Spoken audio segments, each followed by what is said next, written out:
ہماری خبر کا عنوان ہے اللہ کے ولی سپرد خاک۔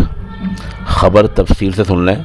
خانقاہ مونگیر بہار کے سربراہ امیر شریعت آل انڈیا مسلم پرسنل بورڈ کے سابق جنرل سیکریٹری 77 سالہ مسافر حیات حضرت مولانا ولی رحمانی رحمۃ اللہ علیہ کو ہزاروں لوگوں نے مونگیر میں ہی آج نم آنکھوں کے ساتھ سپرد خاک کر دیا ہے۔ انا للہ و انا الیہ راجعون۔ نماز جنازہ مولانا عمرین محفوظ نے پڑھائی ہے۔ پسماندگان میں 2 بیٹے اور 1 بیٹی ہے۔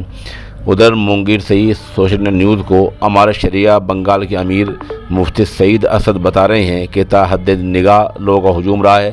جیسے کہ ہم آپ کو موقع کی چند تصاویر بھیج رہے ہیں، دکھا رہے ہیں، اور لوگ کیسے ان کو لے جا رہے ہیں، کیسے ان کے مکان کے باہر خانقاہ مونگیر کے باہر جمع غفیر ہے، اور کیسے وہاں گلیوں میں مونگیر کے لوگ اکٹھا ہو رہے ہیں۔ وہ سب تصویریں ہمیں مفتی سعید اسد نے بھیجی ہیں، جس کے ہم شکر گزار ہیں۔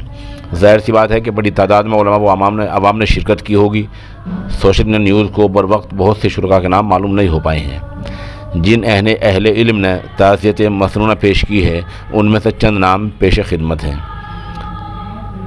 ام المدارس دارالعلوم دیوبند کے محتمم مفتی ابوالقاسم نعمانی، نائب محتمم حضرت مولانا عبدالخالق سنبھلی، دارالعلوم کے استاد مولانا شاہ عالم گورکھپوری، دارالعلوم وقف سے مولانا محمد سفیان قاسمی، نائب محتمم مولانا شکیب قاسمی، ادھر خانقاہ بوڑیا ہریانہ سے حضرت الحاج پیر جی حسین احمد قادری مجددی، ادھر مدارالعلوم وقف سہارنپور سے مولانا محمد سعیدی، جامعہ اشرف علوم گنگو سے مولانا محمد خالد سیف اللہ قاسمی قاری مشکور صاحب قاسمی، جامعہ رحمت گگرولی کے محتمم مولانا ڈاکٹر عبدالمالک مغیثی، اور اس طرح آل انڈیا ملی کونسل کے قومی صدر وہ مسلم پرسنل بورڈ کے رکن تاسیسی حضرت مولانا حکیم عبداللہ مغیثی اجراڑا، رابطہ مساجد کے جنرل سیکریٹری مولانا عبداللہ ابن القمر، مدرسہ اسلامیہ ٹنڈا سے مولانا محمد یامین، ادھر دینی ادارہ اشاعت اسلام کیرانے میں اور خانقاہ امداد اشرفیہ تھانہ بون میں آج کلام پاک پڑھ کر ایثار ثواب بھی کیا گیا ہے، اور بہت سے مدارس سے ہمارے پاس رپورٹیں آئی ہیں، بہت سے فون موصول ہو رہے ہیں۔